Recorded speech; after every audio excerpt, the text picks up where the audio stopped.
Hi guys! As promised, I'm going to start reading the Amanda Project out loud, so it's the audiobook version. The book is written by Melissa Kantor and Amanda Valentino. This is the cover looks like. This is the only hard copy version I have. The other three books are all on my Kindle, so this is going to be the exciting one to look at while I'm reading. So, I hope you enjoy it. I absolutely love this series. Chapter 1. Why is it that when you don't want to think about something, you can't stop thinking about it? From the second I woke up, the scene Amanda had witnessed in my house yesterday kept playing over and over in my head, like some kind of sick YouTube video on repeat. I thought about it while I was getting dressed, while I was riding my bike to school, and even while Kelly and I stood by her locker and she tried to recap the entire plot of a Reese Witherspoon movie she caught the tail end of last night. Now I was sitting in history class, hearing not Mr. Randolph explaining the causes of World War I, but my dad's voice in my head saying these same words over and over again while I tried to figure out what exactly Amanda had overheard. Everything, probably. The phone rang while I was upstairs looking for my scribble book, and since my dad was practically screaming into the receiver by the time I got back into the kitchen, the conversation had obviously begun a while back. I mean, considering how much she and I have talked, Amanda obviously known something was going on. She knew more than anyone else at school did, but up until yesterday she hadn't known everything. She hadn't known the worst of it. She knew about my mom. She didn't know about the money. And now she did.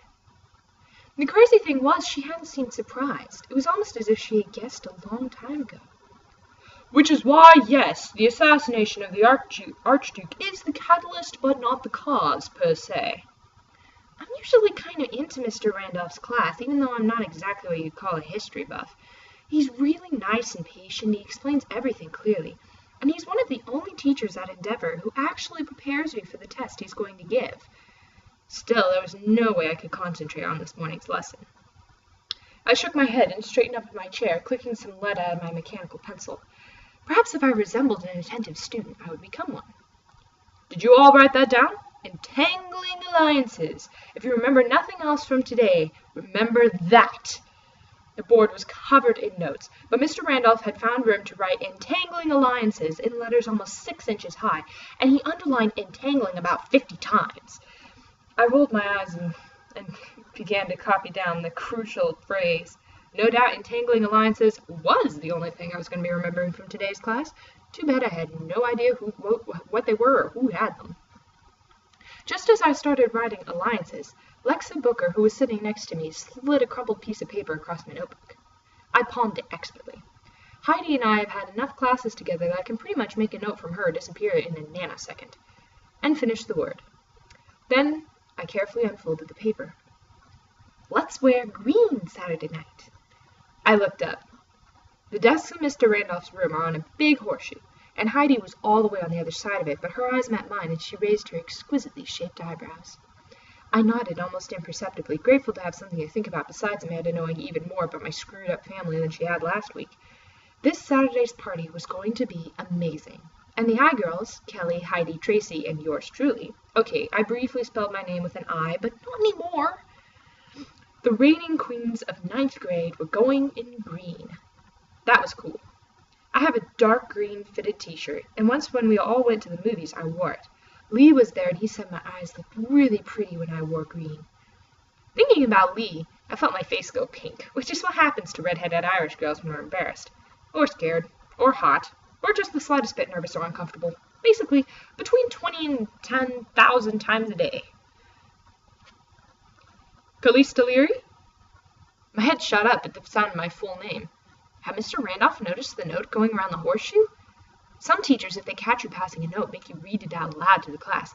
Not that this was such an incriminating message, but still.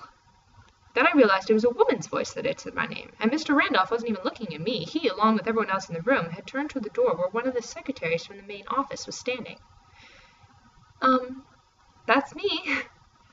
Everyone was staring. I could feel the heat brush down my face and down my chest to a hardcore blush. Ooh. You're wanted in the vice principal's office. For a split second, it was as though I had just been addressed in a language other than English. I literally couldn't make sense of the words she'd spoken.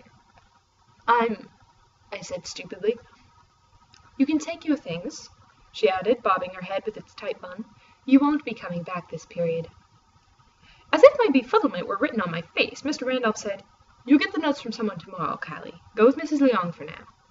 Suddenly, I wasn't confused anymore. I was frightened. Could this have something to do with my mom? I stood up fast, nearly toppling my desk. Then my backpack got twisted up in the chair, and my shaking fingers couldn't work the zipper. I could practically hear everyone in the room pitying me. As I passed her, Heidi whispered, "What happened?" Unlike Tracy and Kelly, Heidi knew about my mom. She knew, but we never talked about it, just like we never talked about anything else that happened that night. Ever. I shook my head as a way of saying I had no idea, and she reached out her hand to touch mine for a second, her lovely face wrinkled with concern. I had this really ugly thought. Is she doing that because she's worried about me, or because she wants it to look like she's worried about me? I seem to be having those thoughts about Heidi a lot lately, but before I could turn back to check the expression on her face, I was outside the classroom with the door swinging shut behind me. It was weird walking down the silent hallway. Normally, I'm only in the corridors between classes, when there are a million other Endeavor students elbowing past one another to get to class. Now it was so silent, I could actually feel the echo from the click of Mrs. Leong's chunky heels.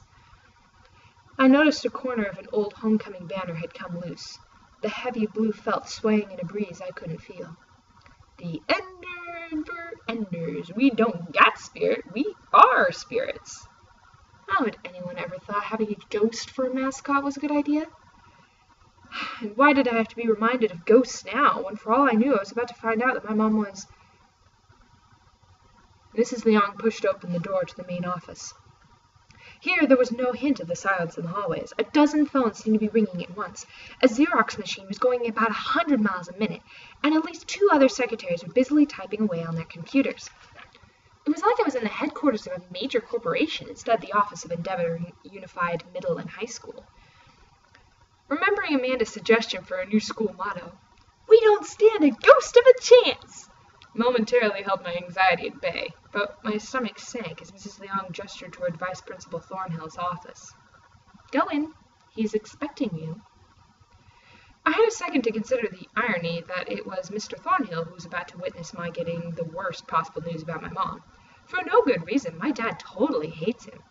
Yet it was in this man's office that he'd have to tell me the awful truth. Heart pounding, I pushed open the door, sure the next sight I'd see would be my father's tear-stained face.